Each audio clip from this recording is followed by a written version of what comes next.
Hi everyone, আসসালামু আলাইকুম। Welcome জানাচ্ছি আরও একটি নতুন ব্লগ ভিডিও দেখার জন্য। আমি রিনি কক্সবাজার থেকে নতুন দিনে নতুন আরও একটি ব্লগ নিয়ে আপনাদের সাথে বকবক করতে চলে এলাম।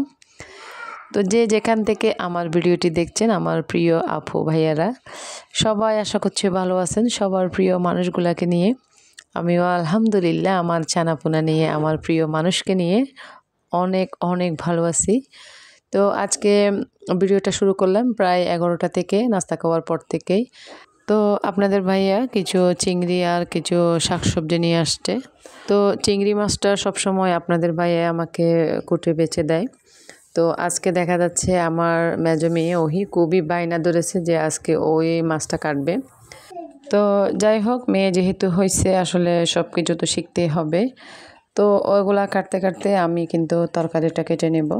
তো আজকে আবার আপনাদের ভাইয়ার চিংড়ি আনছে, যেহেতু চিংড়ি দিয়ে বেগুন, তারপর শিম, আলু, টমেটো এগুলা দিয়ে একটা তরকারি রান্না করতে বলতেছে।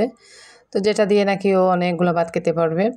তো দেখা যায় জিজ্ঞেস করি আমি সব সময় কিছু একটা রান্না করার সময় যে আজকে কি রান্না করব। তো দেখা যায় আসলে ও যেটাই বলে সেটাই আমাদের ভালো লাগে। তো আজকেও সেরকমই। তো সবাই বলতেছে, মেয়েরাও বলতেছে, হ্যাঁ আম্মু আজকে চিংড়ি দিয়ে রান্নাটা করো, অনেক ভালো লাগবে। আব্বু যেহেতু বলছে অনেক মজা হবে। তো যাই হোক, আমি এদিকে শিমটা কেটে নিচ্ছি। আমি আসলে যখন শ্বশুরবাড়িতে আসছি তখন তেমন কিছু কাজকর্ম জানতাম না, বা দেখে দেখে শিখেছি। আমার শাশুড়িরা এরকম করে আসলে শিমটা কাটতো, পেছন দিক দিয়ে একটু করে ফালি করে দিত। তো আমিও সেভাবে তরকারিটা কেটে নিচ্ছি। আমরা মেয়েরা আসলে কিছু কাজ মায়ের থেকে শিখলে আর কিছু কাজ শাশুড়ি থেকে শিখে থাকি। যাই হোক, আমি তরকারি কাটতে কাটতে আমার প্রিয় আপু ভাইয়াদেরকে বলবো, যারা যারা এখনও পর্যন্ত ভিডিওতে লাইক দেন নাই প্লিজ একটি লাইক দিয়ে দেন। আর যারা যারা অলরেডি কাজটা করে ফেলেছেন তাদেরকে অসংখ্য অসংখ্য ধন্যবাদ।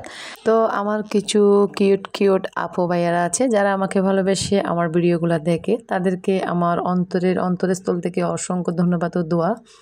আর যারা এখনও ভালোবাসতে পারেন না আমাকে, আমার ভিডিওগুলো দেখতেই থাকুন, আসলে ভালোবাসাটা হয়ে যাবে। তো ভালোবাসাটা এমন জিনিস, আসলে কয়েকবার দেখতে দেখতে ভালো লাগা ভালোবাসা হয়।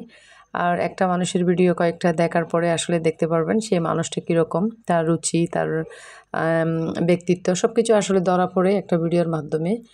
তো যাই হোক, এদিকে আমি চিংড়ি মাছ, তারপর তরকারি, পেঁয়াজ, রসুন আর শাকটা আপনাদের ভাইয়াই কিন্তু বেছে কুটে দিয়েছে, আমি শুধু দিয়ে নিয়েছি। এটা ছিল পালং শাক। তো সেটা এখন রান্না করে নেব। তো রান্না করতে করতে আমার কিছু প্রিয় আপুদের কথা বলি। আসলে একটা ভিডিওতে আমার সব আপুদের কথা বলা সম্ভব না। তো যার কারণে আজকে আমি 4-5 জন আপুর কথাই বলবো, যাদেরকে আমার অসম্ভব অসম্ভব ভালো লাগে, যাদের ভিডিওগুলো আসলে না দেখলে না। তো আমি তো সবার ভিডিও দেখি, যাদের ভিডিও দেখি আসলে আমি ফুল ওয়াচ করে দিই। এমন না যে আমার 300 এখনও হয় নাই সাবস্ক্রাইব। তো যা হয়েছে তাদের সবার ভিডিও আসলে একদিনে দেখা সম্ভব না। তো আমি উল্টিয়ে পাল্টিয়ে করেই দেখি। তো তাদের মধ্যে আসলে কিছু এমন কিছু আপু আমার আপন হয়ে গেছে। তো তাদের কিছু নাম বলবো।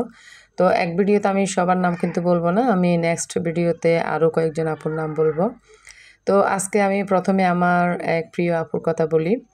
তো যার ভিডিওগুলো আসলে অসম্ভব ভালো লাগে, ওনার কথার জাদুতে, ওনার আসলে মায়ের রান্নাতে সবাইকে মুগ্ধ করে।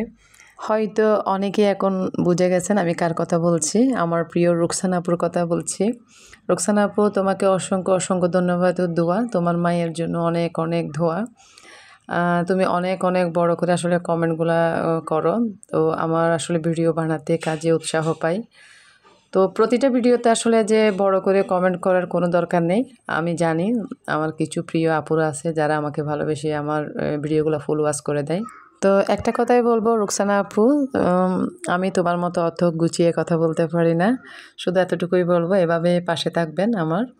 তো আরেকজন প্রিয় আপুর কথা বলছি, নিহার লাইফ লাইন। আমার অনেক অনেক প্রিয় পাখি, পাখি বলে ফেলছি, আসলে ও সবাইকে ময়না পাখি বলে ডাকে। তো আমি আসলে ওকে কি পাখি বলে ডাকবো বুঝতেছি না। তো যাই হোক আপু, তোমাকে অন্তর অন্তর থেকে অনেক অনেক দোয়া, তোমার পরিবারের জন্য অনেক অনেক দোয়া। কারণ এই আপুটার আসলে মনের এতটাই জোর যে মানুষকে কাছে টানতে বাধ্য, আমরা ওনার কাছে যেতে বাধ্য। ওরকমই আসলে ওনার কথাবার্তা ভিডিওর মাধ্যমে আসলে আমাদেরকে রেখে দিতে পারে। এতটাই গুণী একজন মানুষ। তো আজকে তোমার কথাগুলো আমার ভিডিওতে বলতে পেরে আমারও নিজেরই ভালো লাগতেছে। তো আরেকজন প্রিয় আপু আছে আমার, খুবই খুবই প্রিয়। উনি হচ্ছেন সৌদি প্রবাসী। তো ওনার নাম হচ্ছে জেরিন। তো ওনার ভিডিও আসলে আমি সব সময় দেখি। তো একটা ভিডিও আসলে মিস গেছে মনে হয় না। তো ওনার আগের একটা আইডি ছিল, সেটাতেও আমি যুক্ত ছিলাম। এখন আবার নতুন করে আসলে উনি চ্যানেল খুলেছে, ওটাতেও আমি যুক্ত আছি। তো জেরিন আপুকে বলবো, তুমি তোমার কাজ করে যাও, দূর প্রবাসে থেকেও আসলে এত কষ্ট করে যাচ্ছ, নিশ্চয়ই একদিন সফলতা পাবে। তো আমার আরেকটা প্রিয় আপু আছে, উনিও প্রবাসী, জুলেখা জুমা। আমার মনে হয় উনি ইউটিউবে আমাদের চাইতেও আসলে সিনিয়র, তো অনেক দিন ধরেই আছে। তো ও হচ্ছে আমাদের চট্টগ্রামেরই মেয়ে। ওনার ভিডিওগুলো দেখতে ভালো লাগে আমার, যে কোনো ভিডিওতে আসলে খুব সুন্দর করে কমেন্ট করে আপু। তো আপুকে বলবো, তুমি তোমার হাজব্যান্ড আর ছোট পিচ্চি বাচ্চাকে নিয়ে অনেক অনেক ভালো থেকো, দোয়া রইল, এভাবেই পাশে থেকো। তো আমার আরেকজন প্রিয় আপু আছে, যিনি আমার ভিডিওগুলো খুব সুন্দর করে দেখে, মন থেকে দেখে। ওনার নাম হচ্ছে হাফেজা সাইদা। তো উনি ছোটো ছোটো আসলে মিনি মিনি জিনিস দিয়ে আসলে রান্নাবান্না করে থাকে। তো যেটা দেখতে আসলে আমার খুবই ভালো লাগে। আর ছোটোবেলার যে রান্নাবাটি খেলতাম সেগুলাই, মানে সেগুলার কথা আসলে মনে পড়ে যায়। তো ওই আপুটার আমি সবসময় ভিডিও দেখার চেষ্টা করি। তো ওই আপুকে বলবো, আপু এভাবে পাশে থেকো, আর অনেক অনেক দোয়া রইল তোমার প্রতি। তো আমার আরেকজন প্রিয় আপু আছে, তো উনিও আসলে আমাদের চট্টগ্রামেরই মেয়ে। তো আমার যেহেতু আগের একটা চ্যানেল ছিল, তো ওই চ্যানেলে তিনি আমার সাথেই ছিলেন। তো ইদানিং আমার এই চ্যানেলে উনি যুক্ত হয়েছেন আমার ভিডিওগুলো দেখে। তো আমিও আসলে ওনার ভিডিওগুলো দেখতাম আগে থেকেও, খুব ভালো লাগে। তো ওই আপুর আইডি হচ্ছে, ওনার নামটা আসলে আমি জানি না, ওনার আইডির নাম হচ্ছে এমডি ইসাক। তো আপুকে বলবো, আপু তোমাকে অসংখ্য অসংখ্য ধন্যবাদ। আমার ভিডিওতে আসলে তুমি সুন্দর করে কমেন্ট করো, এবং আমি জানি আমার যারা ভালোবাসার আপুগুলো আছে সবাই আসলে ভালোভাবে আমার ভিডিওগুলো দেখে। তো কিছু ভাইও আছে, তাদের কথা আর বলছি না, ওনারা আসলে ভিডিওগুলো দেখে থাকে। তো আমি বলেছি প্রথম থেকেই, সবার নাম আসলে এক ভিডিওতে বলা সম্ভব না।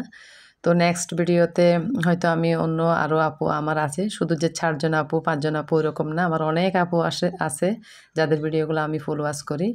তো যাই হোক, সবাই দোয়া করবেন। এই যে দেখেন, এগুলো হচ্ছে গড়ে বানিয়েছি আমি, এটা বেলপুরি আর ফুচকার মাঝামাঝি হয়েছে, আর একটু টক বানিয়েছিলাম। তো আপনাদের ভাইয়া তো আসলে এই ধরনের ফুচকা চটপটি খেতে চায় না। তো তারপরে একটা মুখে ঢুকিয়ে দিয়েছি, কিন্তু হাত দিয়ে, তারপরেও কিন্তু এগুলা ধরবে না। তো বললাম কেমন হয়েছে, তো বললো আরেকটা দাও। তো দেখলাম আসলে বাইরের গুলা খেতে চায় না, ঘরে এভাবে করে আসলে বানিয়ে দিলে খাবে মনে হয়। তো আজকে আর বকবক করবো না, আজ এতটুকুই। আল্লাহ হাফেজ, আসসালামু আলাইকুম।